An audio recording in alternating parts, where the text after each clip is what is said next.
ఢిల్లీలో కేంద్ర మంత్రి కిషన్ రెడ్డి మీడియాతో మాట్లాడుతున్నారు. లైవ్లో చూద్దాం. 4,000 కోట్ల రూపాయలు సింగరేణి కార్మికుల శ్రమ,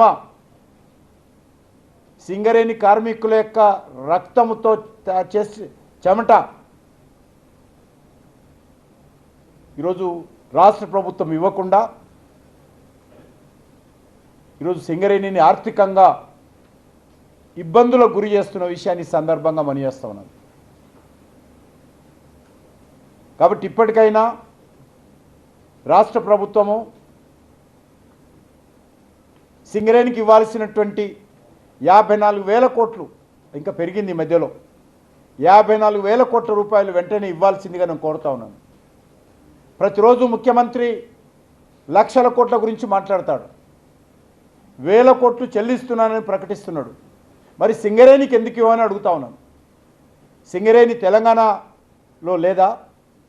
సింగరేణి కార్మికులు తెలంగాణ ప్రజలు కాదా? మీరు చేస్తున్నటువంటి పెత్తనం సింగరేణి మీద కాదా? మరి ఎందుకు సింగరేణికి మీరు ఈ యొక్క ఇవ్వాల్సినటువంటి 54,000 కోట్ల రూపాయలు ఎందుకు ఇవ్వడం లేదో ఈరోజు చెప్పాల్సినటువంటి అవసరం ఉంది. ఈ మధ్యలో కేసీఆర్ కొడుకో మాట మాట్లాడుతున్నాడు, సింగరేణికి కిషన్ రెడ్డి కూడా అన్యాయం చేశాడని. ఎవరు అన్యాయం చేస్తున్నారో చర్చకు సిద్ధంగా ఉన్నాడా అడుగుతా ఉన్నాను.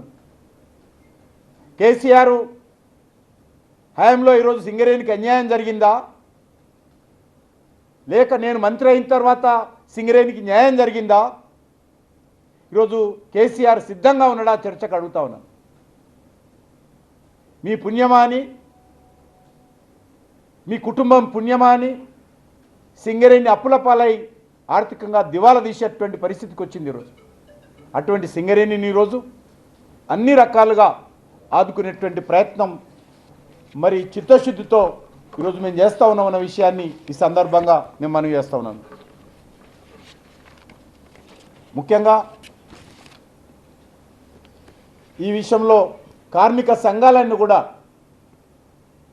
ఏకమై రాష్ట్ర ప్రభుత్వం నుంచి సింగరేణికి రావాల్సినటువంటి 54,000 కోట్ల బకాయిల కోసం పోరాటం చేయాల్సిన అవసరం ఉంది.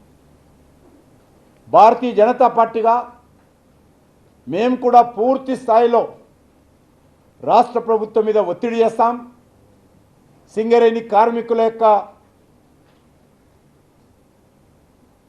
బకాయిలు ఏవైతున్నాయో రాష్ట్ర ప్రభుత్వం మెడలు వంచి సాధిస్తామని చెప్పి ఈ సందర్భంగా మనవి చేస్తూ, మరొక విషయము, ఇటీవల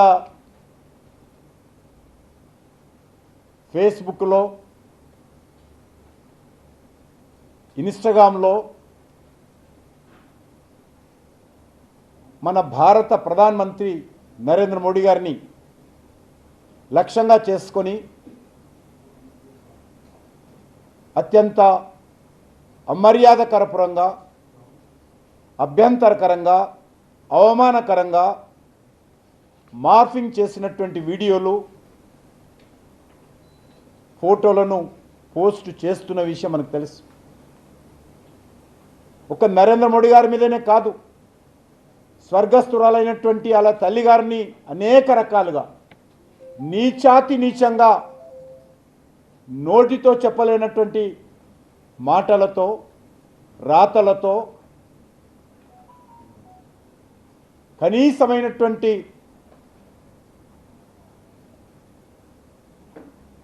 మరి మానవ సంబంధాలు లేకుండా ఏ రకంగా మాట్లాడారో మనం చూశాం. దీనిపైన భారతీయ జనతా పార్టీ నాయకుడు టి సాయి కిరణ్ గౌడ్ గారు గత నెల 29 నాడు హైదరాబాదులో సైబర్ పోలీసులకు ఒక కంప్లైంట్ ఇవ్వడం జరిగింది. దేశ ప్రధానమంత్రి నరేంద్ర మోడీ గారి పైన అత్యంత అభ్యంతరకరమైనటువంటి పోస్టులు పెట్టారు. ఇది దేశ ప్రజలను అవమానించడమే కాదు,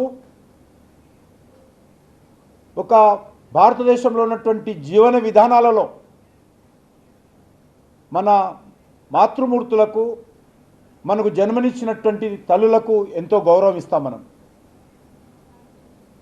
అటువంటి మన దేశంలో ఒక ప్రధానమంత్రిగా తల్లి స్వర్గస్థులైన తర్వాత కూడా ఆమె పట్ల అంత దురదృష్టకరమైనటువంటి పోస్టులు ఆమె గురించి పెట్టడం,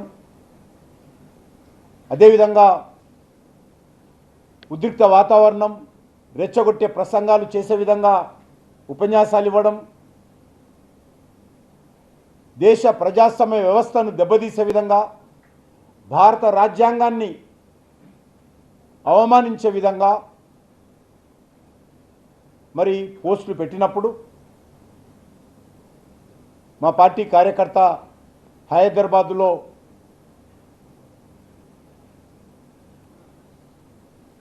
ఈ యొక్క సైబర్ క్రైమ్ పోలీస్ స్టేషన్లో కంప్లైంట్ ఇవ్వడం జరిగింది. చట్ట ప్రకారమే కంప్లైంట్ ఇచ్చాడు. ఈ దేశంలో ఎవరికైనా సరే రాజ్యాంగానికి వ్యతిరేకంగా మాట్లాడినప్పుడు మరి దానికి సంబంధించి ఫిర్యాదు చేసుకునేటువంటి హక్కు ఈ దేశంలో డాక్టర్ బాబాసాహెబ్ అంబేద్కర్ 140 కోట్ల మందికి ఇచ్చాడు. మరి ఆ ఫిర్యాదును ఆధారంగా తీసుకొని హైదరాబాద్ సైబర్ క్రైమ్ పోలీస్ ఫిర్యాదుని స్వీకరించి ఎఫ్ఐఆర్ నమోదు చేయడం జరిగింది. దీనికి సంబంధించినటువంటి వివరాలు కూడా మేము ఏ పోస్టులలో ఏ రకంగా ప్రధానమంత్రి గారిని, వారి తల్లి గారిని ఫోటోల ద్వారా, వీడియోల ద్వారా అభ్యంతరకరంగా పోస్టులు పెట్టారో వివరాన్ని కూడా మా పార్టీ తరఫున ఇవ్వడం జరిగింది.